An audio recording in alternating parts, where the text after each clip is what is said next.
Sure. Well, my interest, as you say, was stimulated by a cousin in the States. This was a guy called Edmund C. Berkeley, who in fact started, I believe, the world's first magazine on computers way back in the 1940s, when nobody knew anything at all about computers except those working in the intelligence community, for example. But he was a real pioneer, and he knew of my passion for aviation and space travel, which I've had since I was a very young child.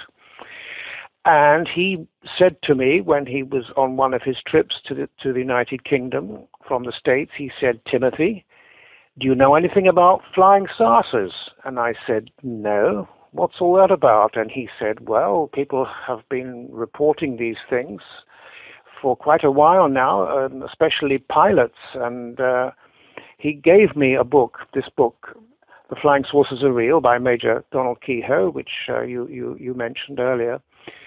And I was immediately impressed because here were reliable reports from professionals, people who know what should be in the sky.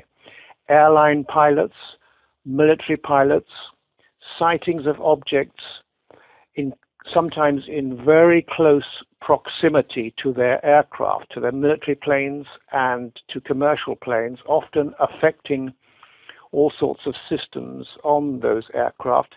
And these events invariably, not always, but invariably were picked up, of course, on radar. And so we have confirmation from air traffic controllers that this is something real, that they register a very solid echo on radar screens. And obviously this means that we're dealing with something which is solid and quite real, apparently. And that's what got me hooked, because I knew quite a lot about aviation, even when I was a youngster. And this convinced me that there had to be something to the phenomenon. And then I started to read another book. In 1961, I decided to take this subject seriously. In 1961, I read a book called, I think it was just the Report on Unidentified Flying Objects by Captain Edward Ruppelt, who was one of the chiefs of the American Project Blue Book investigation, which lasted many years. And he was an intelligence officer. He'd served in the military himself, and of course he spoke to numerous pilots all throughout the United States, and scientists and Pentagon people who confirmed that this was all very real and very alarming. And his book really is quite extraordinary, bearing in mind that he laid his reputation online, and he suffered for it as a consequence, because he was saying this is all very real and it's disturbing, and we need to know what's going on. So that's how I got started. And we have a lot of things, obviously, that have happened since that point. What do you consider to be reliable information about the subjects? Are we primarily talking about what comes from the world of officialdom in terms of military or government, or how do you view, I guess, personal accounts and things like that as well? Yes.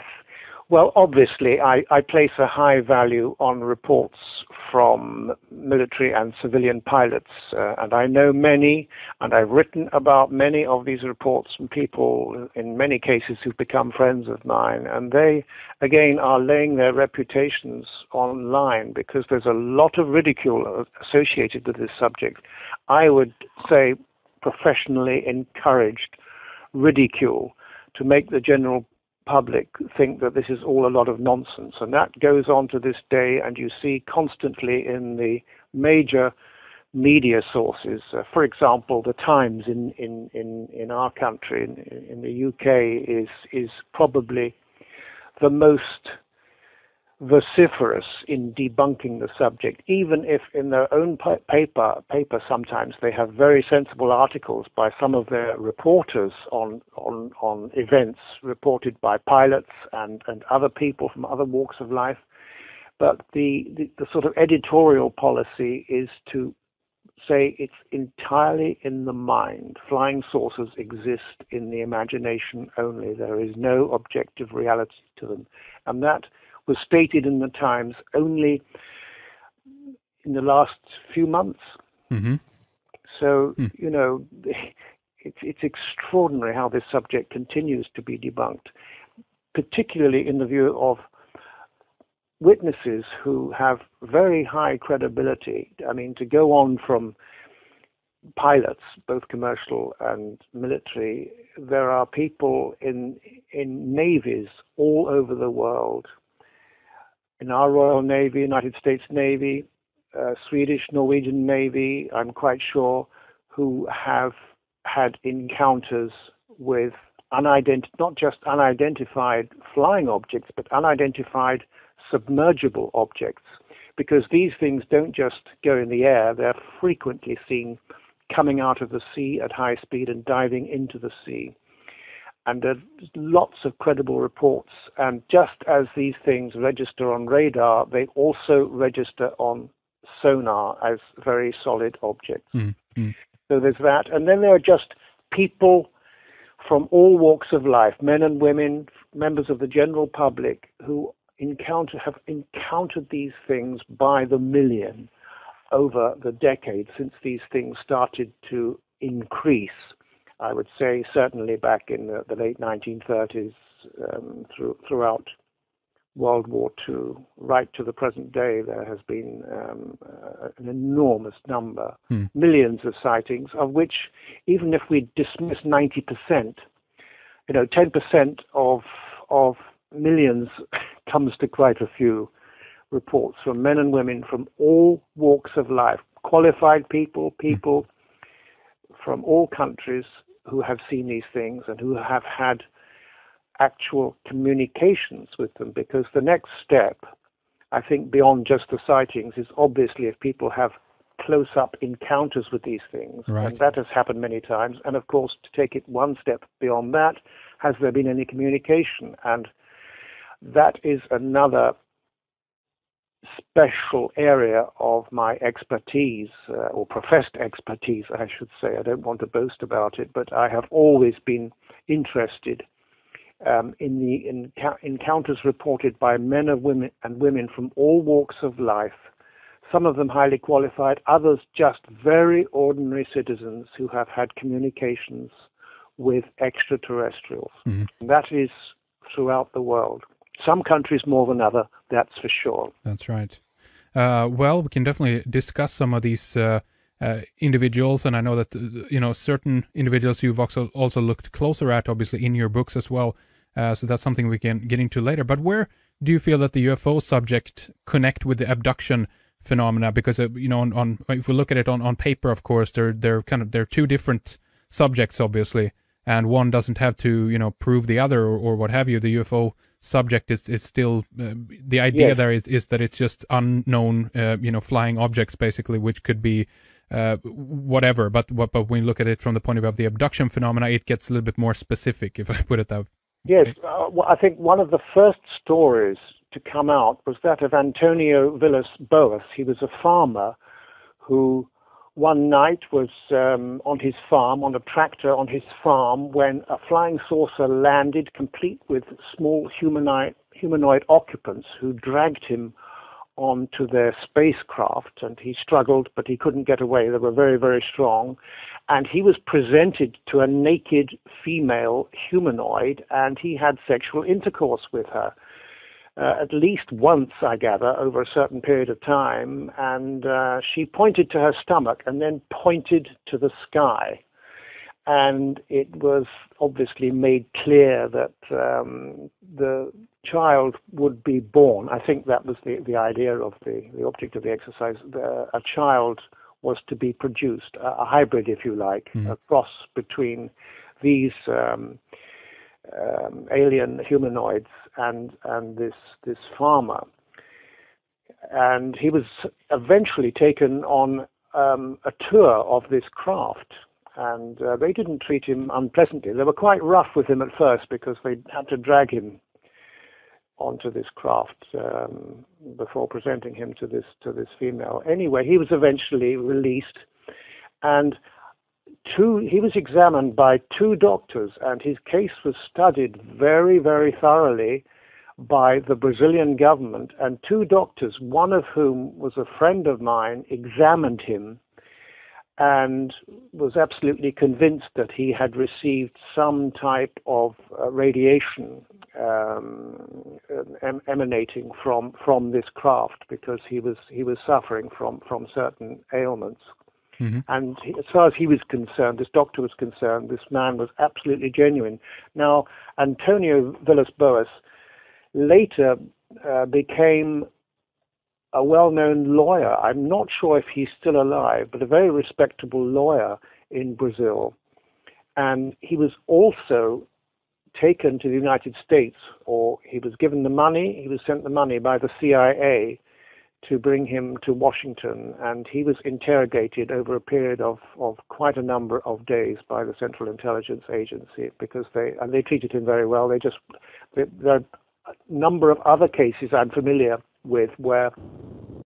Well, you were just telling me basically that CIA took him to Washington, questioned him. Maybe you can take it from that point. Yes, I don't know all the details, I'm afraid, but I know of another person who was taken on board craft, who I wrote about in my book Unearthly Disclosure, and he was I'm just trying to recall details of his case, but I wrote about him, and I found him a most convincing, a very, very convincing guy, and he was basically, I think, from Costa Rica, when he had his first encounter in 1963. His name was Enrique Castillo Rincon, and he was an engineer, and he claimed extensive contacts with extraterrestrials, including flights in spacecraft and visits to alien bases in South America.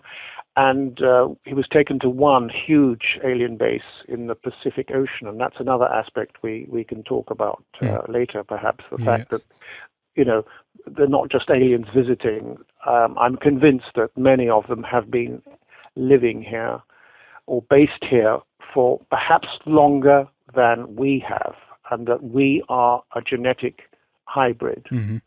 And all the aliens whose encounters with people have been reported do confirm that there is a genetic link between them and us, and that we are a hybridized species. And this fellow, Enrique, he was flown to the United States. They accompanied him from, I think it was, I forget where he was at the time. I think he was in Colombia or Venezuela. And he was taken to Washington, and he was treated extremely well. He was there, I think, for about 5 days, and they paid him compensation for loss of income, and then they flew him back to Venezuela or Colombia, whichever. I can't remember all the details, but I corresponded at great length with him. He, to me, is completely sincere, and his story is written up in, I believe, several chapters of my book, Unearthly Disclosure. And for me, it's one of the more compelling of the contact cases. And these are very early, obviously, in the process as well. But to me, it's always been interesting that straight away, almost from day one, it seems to be oriented around the whole idea of sexual intercourse, in that sense, the hybridization program in one way or another. What do you think? Well, it's not always. Well, my information is that it's not always by sexual intercourse by any means. That's sure. That's relatively rare, from what I have been told. Yeah. But there is, from what I have been reliably informed by people who are very knowledgeable about these matters, there is a requirement on the part of certain species of aliens for our ova and sperm.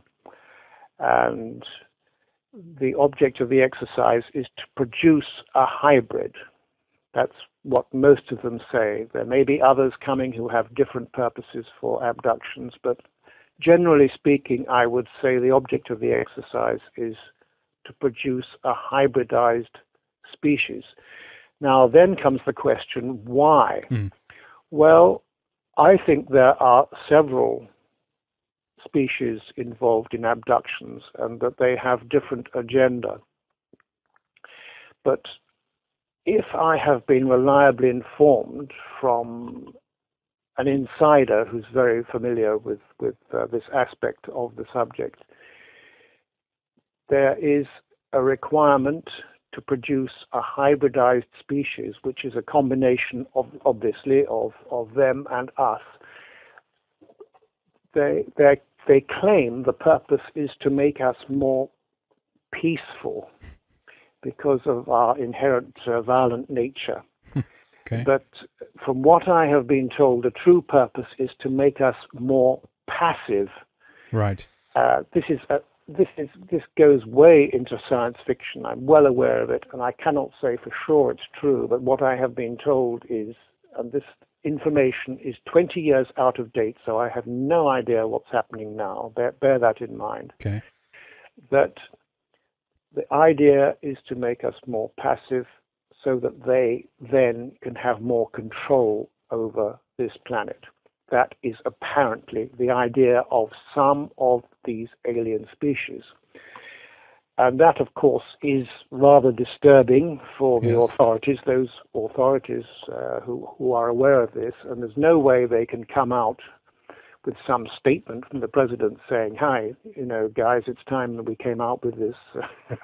There are beings here who do not all wish us well.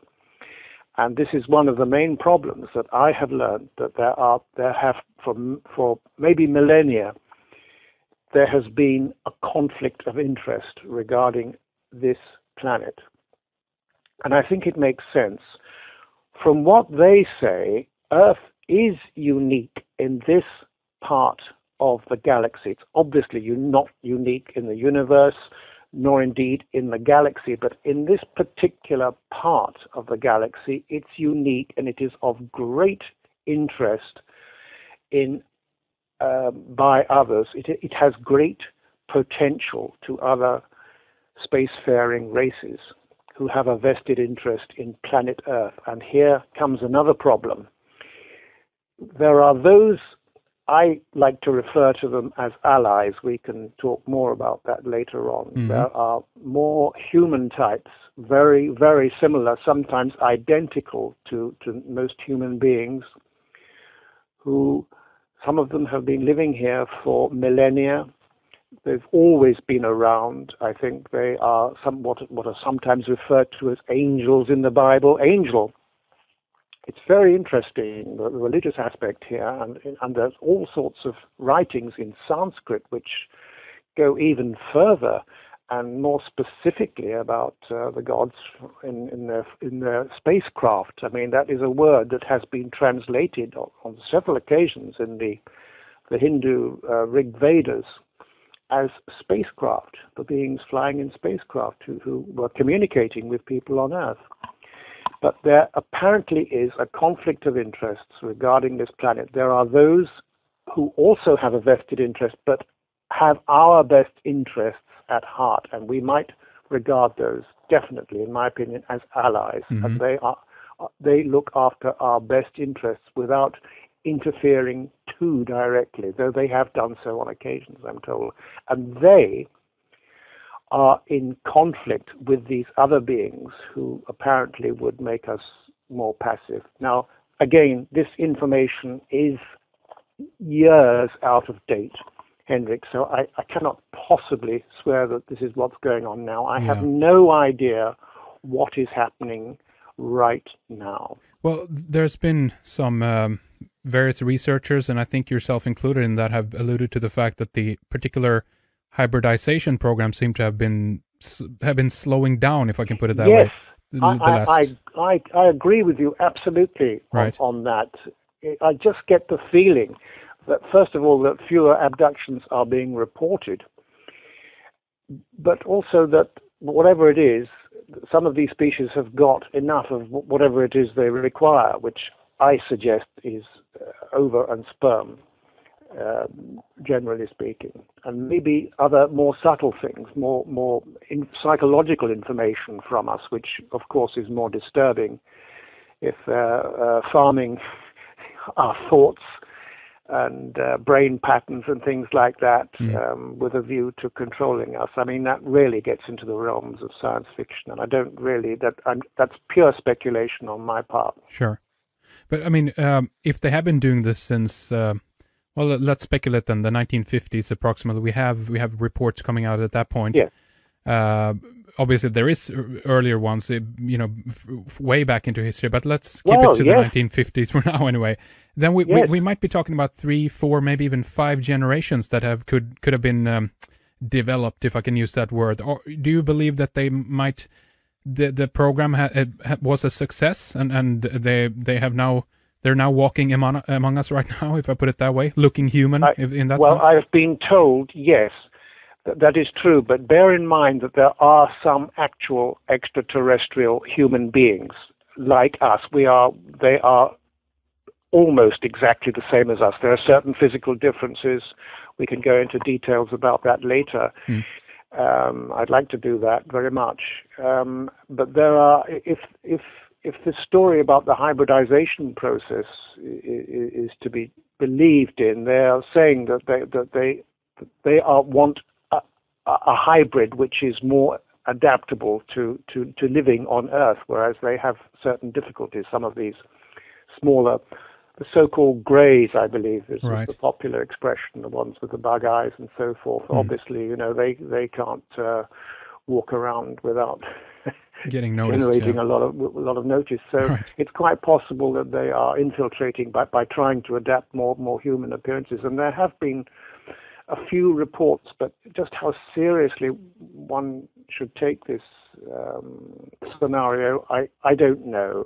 And again, my information on that is 20 years out of date, and I have no idea what's happening right now, except that there certainly have been many beings highly advanced technologically, and some of them spiritually, whatever way you care to think, who have our best interests at heart and who are even living among us. Well, if we look at this from the point of view of the considered agenda, can you see personally that humanity had become less aggressive, more, I guess, more pacified in one sense, Timothy? I don't see any evidence of that at all, quite frankly. Okay. It might be true in some cases, but generally speaking, I think, I mean, you've only got to look at the world situation, the amount of violence that goes on in many countries around the world, the horrific things that go on. Yeah. And again, in one sense, if this is the program that is going on, and if we take that seriously, then this obviously is very advanced warfare, colonization in that sense, and it might be, considered that the agenda in that sense actually is to turn human beings against each other, divide and conquer. In that sense, this might be old strategies that humanity themselves have used for hundreds of years as well, right? Well, Henrik, you could well be right. You could well be right. It might serve some of them their best interests to keep us at war with each other. But as I said before, there is a conflict situation, I have been told, and I think this is still going on, definitely. And the aliens that I know more about, the more human ones, say that there is a serious conflict between them and these other species who have a vested interest for the wrong reasons in this planet, and there's a constant conflict going on. So we are sort of piggy in the middle, if you like. Right. This has been described for me, for example, by Rubens Vieira, a Brazilian meteorologist who I wrote about in Unearthly Disclosure, not my last book, but the one previous to that. And he gave me a lot of information, tremendous amount. Rubens Vieira is a highly respected meteorologist. He has a weather program in Brazil, in Sao Paulo. He is listed in all sorts of scientific journals. He's written articles for numerous geographic magazines. He's an explorer of the Antarctic with the United States Navy, with Brazilian Navy ships and surveys. And he's 80 years old now, but you can Google him. He's a great guy, and he had experience. His first encounter with a UFO was in Antarctica. Mm-hmm. Way back, and he subsequently had communications with extraterrestrials, and he was so incredulous about all this that he asked them to prove their existence to him. He was getting communications from them, and they said, "Okay, well, what would you like us to do?" And he was out in I forget exactly what area of Brazil it was, but he asked them to give some kind of demonstration. Mm-hmm. And so they actually made the local weather change very, very dramatically before his eyes and with witnesses present. Knowing that he was a meteorologist, that he would know whether this kind of thing was possible or not. And he was absolutely, completely convinced and astonished by this. The way he told me that. So he was firmly convinced, and he's had a lot of experience. He worked for quite a few years with the CIA in Washington in communications and things. He's a very, very, very impressive witness and a real gentleman. I have a great deal of respect for him and for what I have learned from him about some of these ETs. So. What do you think is the next step in this process? I mean, are we, as you say there, are we completely stuck in the middle here, or the choices that we have made? I mean, as humanity as whole, or obviously, if we talk about this from the point of view of certain governments, certain military, maybe factions within the military, even we hear stories about certain alignments as well, that we align ourselves with these particular ET and or this group. Yes. Who have we been dealing with here primarily? Do you think the good guys or the bad guys? If we break it up, I think both. Right. I think both. And there's a lot of information that. Well, first of all, if I can mention, I've written a lot about this, particularly in my last book, Need to Know. Mm. There has been replication of alien craft, and it's not just Roswell. There have been quite a number of incidents involving craft which have been, in a number of cases, brought down by the military, either in some cases by certain types of radar we were experimenting with back in the 1940s and 50s, also by our aircraft, because and from the ground, from ground fire, because beginning in 1942, the Americans started shooting at these things. There was a famous case in February 1942, which has been confirmed by General George Marshall, who was U.S. Army Chief of Staff at the time, and I have reproduced documents. For example, his secret memorandum to President Truman at the time, confirming that unidentified objects were over Los Angeles and that 1,430 rounds of anti-aircraft shells were fired at these things. And apparently nothing was brought down, but there was a large craft which was photographed. There's a photograph in my book. It's not very clear, as it was caught in the searchlights when they were firing at these things. And then later on, what happened in early 1947 is that German scientists, headed by Wernher von Braun, started Americans were bringing over the V-2 rockets to develop for the American space program. And when they first started test firing them in White Sands Proving Grounds, New Mexico, in sort of early 1947, April, May, around there, they were launching them. They noticed discs. No one spoke about flying saucers in 1947, but they talked about flying discs, and these discs were seen flying around the rockets, and they actually caused them to veer off course, so that instead of crashing in a prescribed area, they would come down prematurely. And this happened on several occasions, and it's documented, and it was confirmed officially. There's a newspaper statement bearing a statement in I think May 1947 from the boss of the White Sands missile range, confirming that abnormal phenomena were responsible for bringing down one of the V-2 rockets. This led the Americans to retaliate. So they started firing at these things with anti-aircraft shells from the ground. The United States Army principally at that time. And according to my information, they were successful in bringing some of these craft down. For example, the Roswell craft. There was more than one of those. Certainly 2 came down. There's even rumor that 3, another one landed at one point, but that's another story. Right, yeah. But in 1948, a craft was brought down in Aztec, New Mexico, in March of 1948. It was in practically perfect condition. The only thing was that there was a shell hole in one of the portals of what looked like the entry point of where this craft had been brought down by rapid loss of atmosphere within the craft and so forth, decompression or whatever. And this craft was 100 feet in diameter. I don't know what that is in meters, I'm sorry, but it was large, and it was in almost perfect condition, apart from this entry point in one of the portals. And there were about, I think, if memory serves, 12 small bodies had perished inside, and their skin color had changed because of the exposure to our atmosphere, which obviously they weren't familiar with. Anyway, the craft was in perfect condition, and it took the authorities about 3 weeks before they were able to find out how it came apart.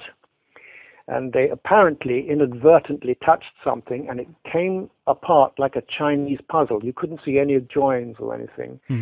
And according to a former director of naval intelligence, Rear Admiral Sumner Shapiro, he spoke to a friend of mine, Bob Exler, and confirmed that this was the craft that we learned a great deal from. And I'm told that within a relatively short period, they had actually duplicated a lot of the technology, even in the late 1950s. By the late 1950s, they had duplicated a lot of the propulsion system. And my information now is that it's been pretty well perfected, and that even American pilots and Allied pilots of other countries have been flying some craft, not just disc-shaped, but triangular craft as well.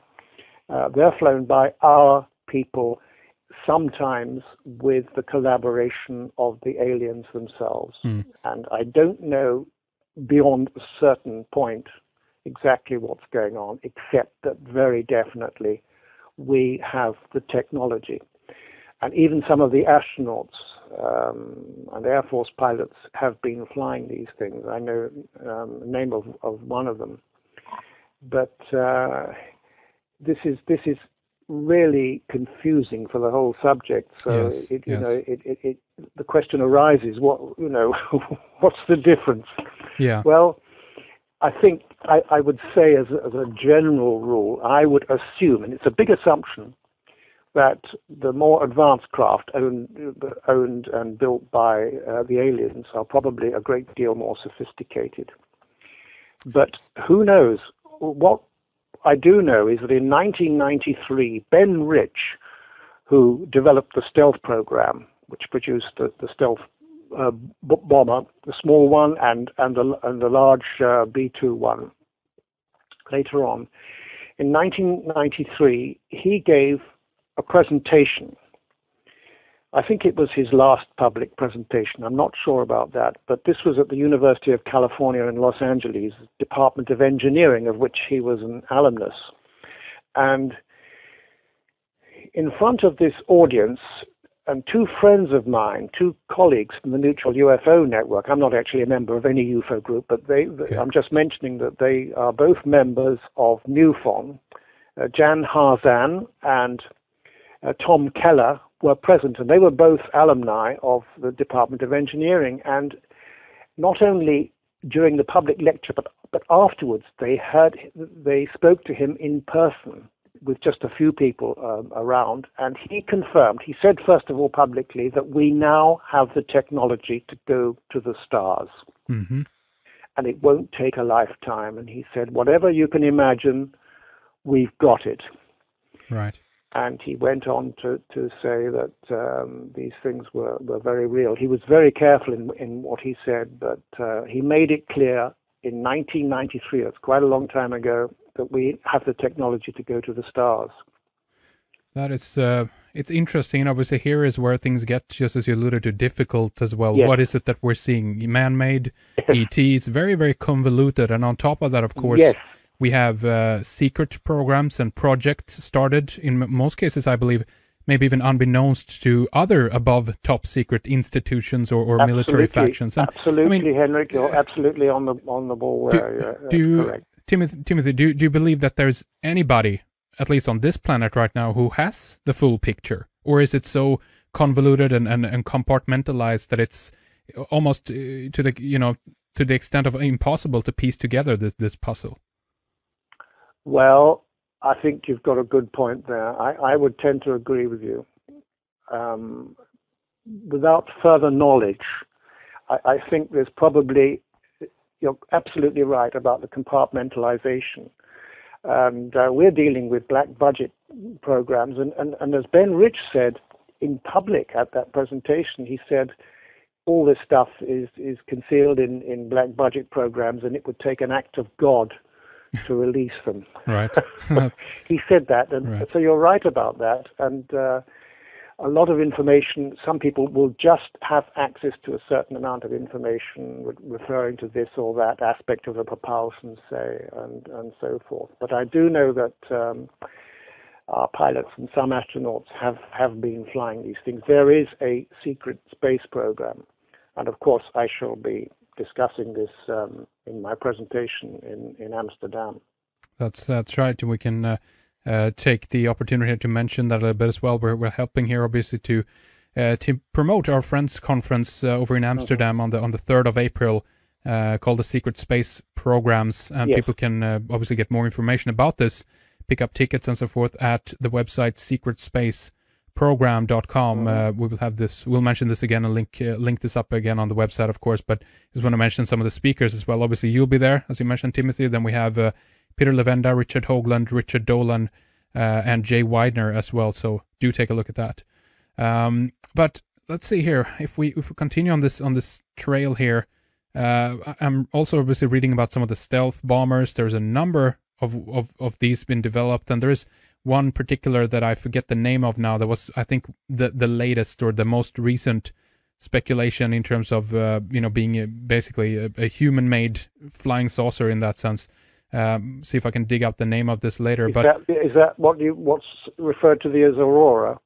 That might be it, Not but I think there's even more. That's just a hyperspace plane which has been flying for a long time. Right. Above the it can sort of skip along the outer limits of Earth's atmosphere. Yeah, there is one who have a different name, but in any regard, there is two paths here that seems to have been taken. I think that, or I know that you talked about this in another interview that had to do with the gradual disclosure project or agenda that might be unfolding at the same time. At the same time, we have a cover up going on and happening as well from potentially the government, military, in cahoots with media, etc., and so forth. Where is this road leading us in this sense, Timothy? Well, are we going to get disclosure officially, or are we going to cover it all up? What's happening here? If we get disclosure, it's going to be accompanied by an awful lot of spin. Right. That's right. I believe that. Yeah. So anyone who thinks that we're going to get the whole story from, say, the President of the United States or Russia or whatever is doomed to disappointment, because they're not necessarily going to be told everything. They're only going to be told what they need to know. Now, my understanding is that this entire subject is controlled by what can only be described as a satellite government.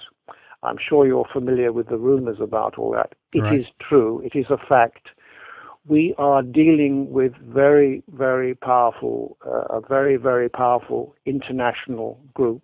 And I'm told that the money is just, I mean, blank checks.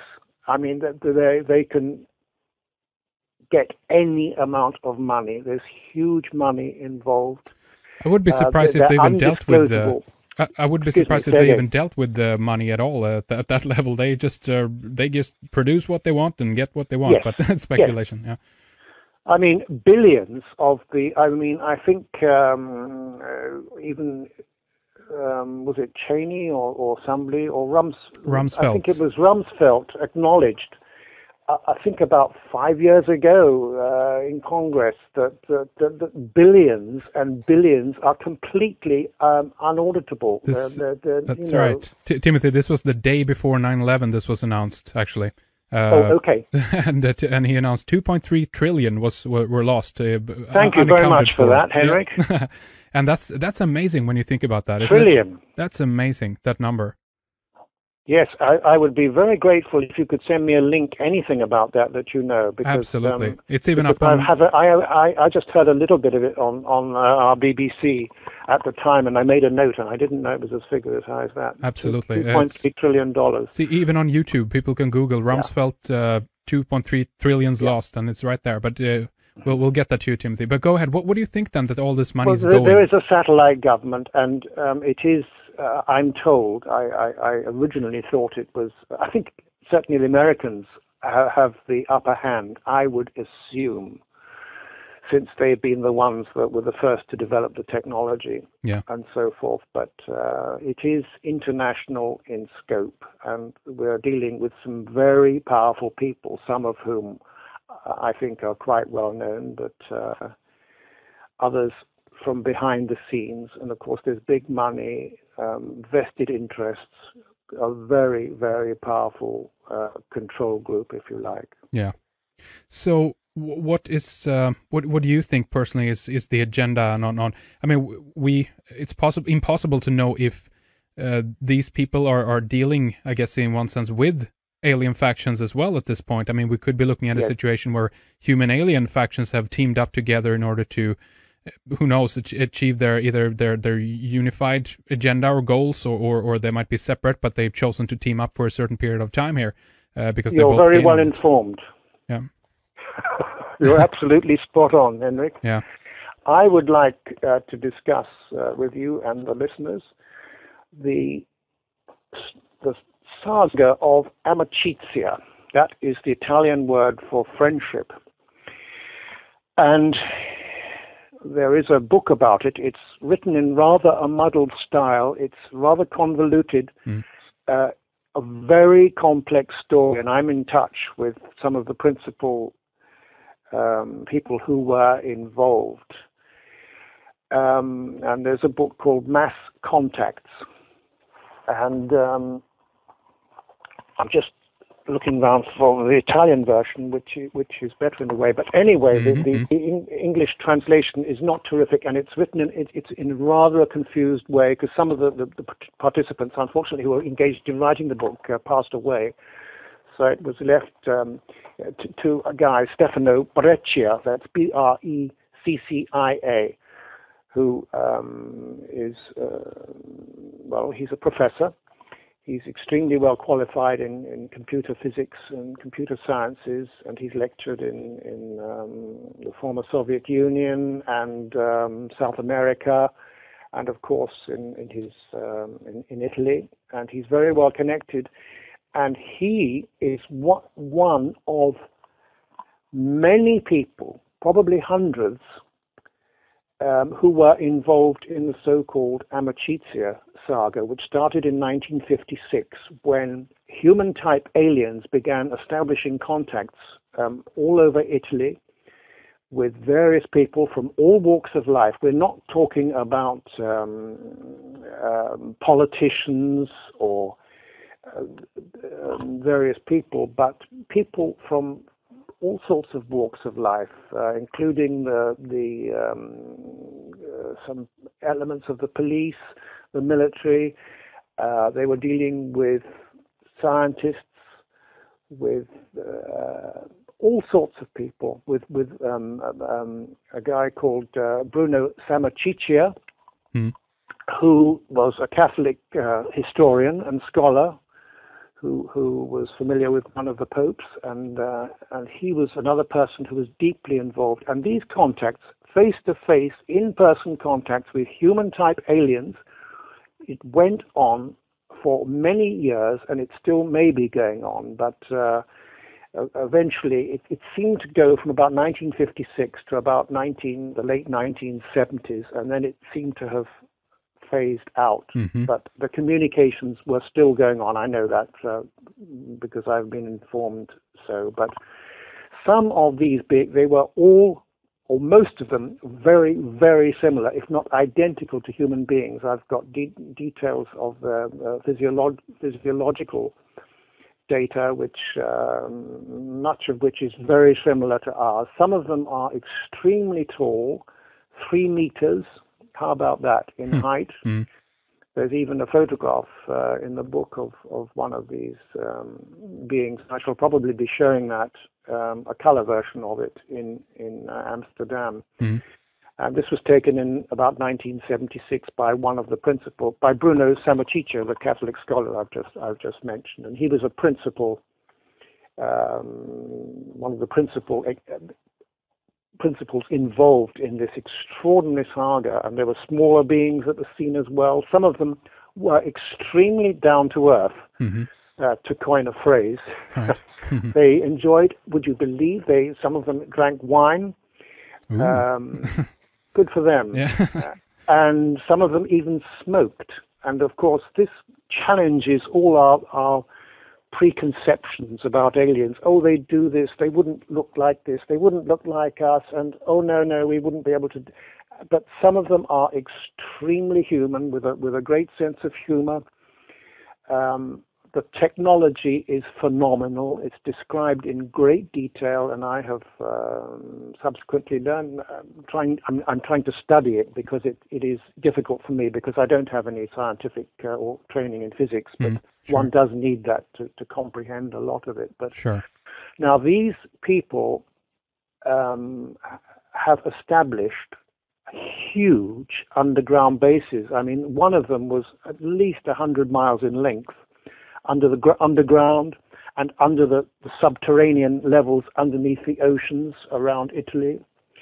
Specific locations are given, and they can create these bases very, very quickly with a technology which they don't use boring drills and things like that. You know, right. They are able to compact matter, just separate matter to make a space, and the matter it joins together in a much denser, because it's been compacted by this process of creating a space under the ground, and it therefore provides protection in some of their huge bases from any kind of pressure above ground or coming from the sea or whatever. And they've taken quite a number of these people involved to their bases, and that some of those they're described in great detail. And indeed, I've spoken to one person who was frequently visiting one of these bases. In his case, a much smaller one, but there were large bases. There were women, there were youngsters, but apparently their lifespan was up to about 400 of our years. And they said that, you know, they've always been here, coming and going, and they mentioned where their origin was, you know, gave specifics about which star system they came from in the galaxy and so forth. Yeah. Their technology is just absolutely incredible, and but they are not perfect. These beings, for example, we hear about telepathic human beings, men and women, because they're women, definitely, as I say, were involved as well. Yeah. And quite a number of them were actually living here and working here in certain positions, even as university professors. One was head of a large telecommunications company. Some were scientists and others. But the problem was that they required our help. You remember I mentioned earlier in this interview about the apparent conflict that's going on between alien species. They have asked us to help them, and this is one reason why some of them have allowed us to develop the technology, because they want us to help them deal with this very powerful. There are powerful enemy forces. I mean, it sounds like science fiction, Henrik, but this is what I have been led to believe, and I'm convinced it's the case. Well, and they talk about one very, very powerful group that's hostile, and a lot of it is completely unbelievable. It causes us to revise a lot of our preconceptions about aliens, but. I've studied it very carefully now for over a year, and I think it's a very, very important development. And many of the people were sworn to secrecy by the aliens over a period of years, and they've only started talking about it from about 4 years ago, I'm told. And I think this is an extraordinary development. My knowledge has been expanded, I don't know how many, 100-fold or whatever, since I've been investigating this case, and I want to talk about that in Amsterdam.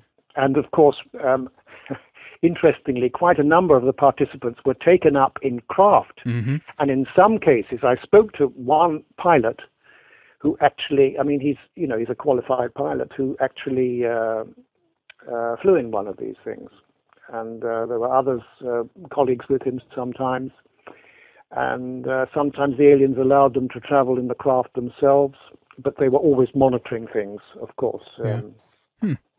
So, Timothy, why don't we many photographs as well? Yeah, absolutely. Let's. I mean, that's incredibly interesting, and I want to proceed talking about that, and to what level.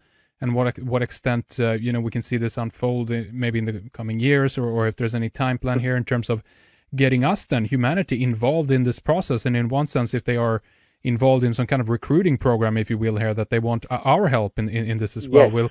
We'll proceed to discuss this here in our next member segment, the next hour. But before we do that, though, we want to obviously mention some of your books. We want to mention your website and talk about a little bit more about the Secret Space Program Conference as well in Amsterdam. But timothygood.co.uk or co.uk, that's your website.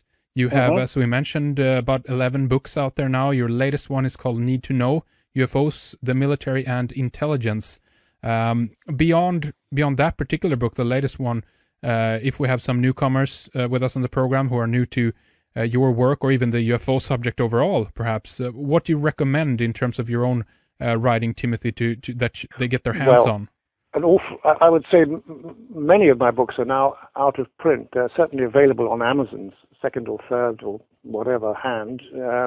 But I would recommend for people who may not have much knowledge about this subject, but need some really solid type of information, I would definitely recommend my last book, which was published in 2007. And that's Need to Know, UFOs, the Military and Intelligence, as you've mentioned, because that has a lot of information from the military. It has actual official documents, some of them top secret, showing the reality of what we're talking about here. And I've got hundreds, literally several hundred reports from military and civilian pilots from all over the world. I don't focus on any one country. This is an international. This is global in scale. All right. And I think that book in particular should convince the skeptic. But there are some people who are determined that this whole thing is absolute nonsense. I was on a radio interview the other day on a BBC local program, and we were to discuss whether interesting. The topic was supposed to be, I was only going to be on for 5 minutes, but it turned out to be That's longer. great. Yeah. Give you a lot of room, huh? It was maneuver. The topic was going to be whether it was possible, because up in Lancashire, people have been seeing a lot of these flying triangles, and the debate was going to be, are some of these triangles ours? Could British Aerospace, because they have a big base up in Lancashire, could they be responsible? And I said, yes, absolutely, by all means. But there was this professor of astrophysics from the University of Lancashire on, who absolutely rubbished everything I said. And I said, Professor, would you mind telling me how many books you've studied on this subject? Silence. He'd read none. He just had decided, without studying the subject, that it was all nonsense. Oh, of course. That's why he doesn't have to read them. He's already, his mind is made up. Well, but don't bother me with the details, kind of thing. Yeah. Exactly. That's what Stan Friedman, another physicist, as you know, a famous former nuclear physicist, said. But this was a professor, American. He sounded American anyway. He might have been Canadian. Okay. Professor of astrophysics at the University of Lancashire, and he just was totally disparaging about everything I said. And the debate was supposed to be on whether it was possible that British Aerospace were flying some of these things, and he didn't even take me up on that, because I'm quite sure we would both have agreed. Yeah. That some of these things are definitely from here. Yeah. Well, that's too bad, huh? They bring on the debunker and then just turning against you, whatever you say. That's ridiculous, and that's why I think they give you a breathing room of 5 minutes on a BBC program. That's why people are dropping off from those kinds of channels and actually going online and doing their own research and listening to interviews with people like yourselves, obviously, because they get a whole lot more out of that, if I put it that way. Yes. So that's excellent, Timothy. But we definitely want to continue here now then in the second hour. And once again, I want to remind people to head on over to secretspaceprogram.com and check out our Friends Conference here over in Amsterdam. The 3rd of April, we're going to have some of the other speakers with us as well on the radio show and highlight this particular conference. We are going to be down there together with Timothy Good, Peter Levenda, Richard Hoagland, Richard Doland, and Jay Widener. I think it's going to be a lot of fun. Public think that this is all a lot of nonsense, and that goes on to this day, and you see constantly in the major media sources. For example, the Times in our country, in the UK, is probably the most vociferous in debunking the subject, even if in their own paper sometimes they have very sensible articles by some of their reporters on events reported by pilots and other people from other walks of life. But the sort of editorial policy is to say it's entirely in the mind. Flying saucers exist in the imagination only. There is no objective reality to them. And that was stated in the Times only in the last few months. Mm-hmm. So, it's extraordinary how this subject continues to be debunked, particularly in the view of witnesses who have very high credibility. I mean, to go on from pilots, both commercial and military, there are people in navies all over the world, in our Royal Navy, United States Navy, Swedish, Norwegian Navy, I'm quite sure, who have had encounters with not just unidentified flying objects, but unidentified submergible objects, because these things don't just go in the air, they're frequently seen coming out of the sea at high speed and diving into the sea. And there's lots of credible reports. And just as these things register on radar, they also register on sonar as very solid objects. Mm-hmm. So there's that. And then there are just people from all walks of life, men and women, members of the general public, who have encountered these things by the million over the decades since these things started to increase. I would say certainly back in the late 1930s throughout World War II right to the present day, there has been an enormous number, millions of sightings, of which, even if we dismiss 90%, 10% of millions comes to quite a few reports from men and women from all walks of life, qualified people from all countries who have seen these things and who have had actual communications with them. Because the next step, I think, beyond just the sightings, is obviously if people have close-up encounters with these things, right. And that has happened many times. And of course, to take it one step beyond that, has there been any communication? And that is another special area of my expertise, or professed expertise, I should say. I don't want to boast about it, but I have always been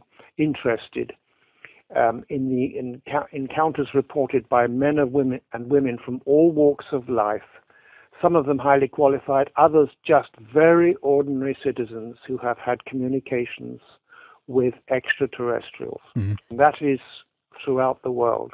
Some countries more than others, that's for sure. That's right. Well, we can definitely discuss some of these individuals, and I know that certain individuals you've also looked closer at, obviously, in your books as well. So that's something we can get into later. But where do you feel that the UFO subject connect with the abduction phenomena? Because if we look at it on paper, of course, they're two different subjects, obviously, and one doesn't have to prove the other or what have you. The UFO subject is still the idea. Yes. There is that it's just unknown flying objects, basically, which could be whatever. But when you look at it from the point of view of the abduction phenomena, it gets a little bit more specific, if I put it that way. Yes, I think one of the first stories to come out was that of Antonio Villas-Boas. He was a farmer who one night was on his farm, on a tractor on his farm, when a flying saucer landed, complete with small humanoid occupants who dragged him onto their spacecraft, and he struggled, but he couldn't get away. They were very, very strong.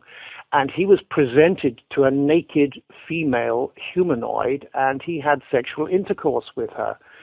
At least once, I gather, over a certain period of time, and she pointed to her stomach and then pointed to the sky.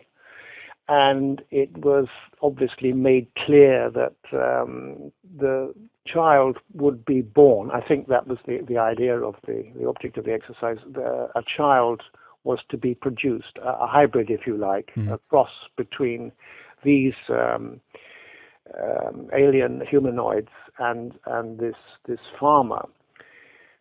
And he was eventually taken on a tour of this craft, and they didn't treat him unpleasantly. They were quite rough with him at first because they had to drag him onto this craft before presenting him to this female. Anyway, he was eventually released, and he was examined by two doctors, and his case was studied very, very thoroughly by the Brazilian government. And two doctors, one of whom was a friend of mine, examined him and was absolutely convinced that he had received some type of radiation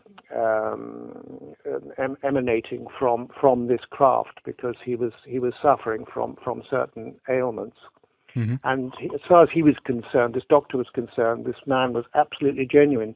Now, Antonio Villas-Boas later became a well-known lawyer. I'm not sure if he's still alive, but a very respectable lawyer in Brazil. And he was also taken to the United States, me hooked, because I knew quite a lot about aviation, even when I was a youngster, and this convinced me that there had to be something to the phenomenon. And then I started to read another book. In 1961, I decided to take this subject seriously. In 1961, I read a book called, I think it was just the Report on Unidentified Flying Objects by Captain Edward Ruppelt, who was one of the chiefs of the American Project Blue Book investigation, which lasted many years. And he was an intelligence officer. He'd served in the military himself, and of course he spoke to numerous pilots all throughout the United States and scientists and Pentagon people who confirmed that this was all very real and very alarming. And his book really is quite extraordinary, bearing in mind that he laid his reputation online, and he suffered for it as a consequence, because he was saying this is all very real and it's disturbing, and we need to know what's going on. So that's how I got started. And we have a lot of things obviously that have happened since that point. What do you consider to be reliable information about the subjects? Are we primarily talking about what comes from the world of officialdom in terms of military or government, or how do you view, I guess, personal accounts and things like that as well? Yes. Well, obviously, I place a high value on reports from military and civilian pilots, and I know many, and I've written about many of these reports from people, in many cases, who've become friends of mine, and they, again, are laying their reputations online, because there's a lot of ridicule associated with this subject. I would say professionally encouraged ridicule to make the general... Sure, well, my interest, as you say, was stimulated by a cousin in the States. This was a guy called Edmund C. Berkeley, who in fact started, I believe, the world's first magazine on computers way back in the 1940s, when nobody knew anything at all about computers except those working in the intelligence community, for example. But he was a real pioneer, and he knew of my passion for aviation and space travel, which I've had since I was a very young child. And he said to me when he was on one of his trips to the United Kingdom from the States, he said, "Timothy, do you know anything about flying saucers?" And I said, "No. What's all that about?" And he said, "Well, people have been reporting these things for quite a while now, especially pilots." And he gave me a book, this book, The Flying Saucers Are Real, by Major Donald Keyhoe, which you mentioned earlier. And I was immediately impressed, because here were reliable reports from professionals, people who know what should be in the sky. Airline pilots, military pilots, sightings of objects sometimes in very close proximity to their aircraft, to their military planes and to commercial planes, often affecting all sorts of systems on those aircraft. And these events invariably, not always, but invariably were picked up, of course, on radar. And so we have confirmation from air traffic controllers that this is something real, that they register a very solid echo on radar screens. And obviously this means that we're dealing with something which is solid and quite real, apparently. And that's what got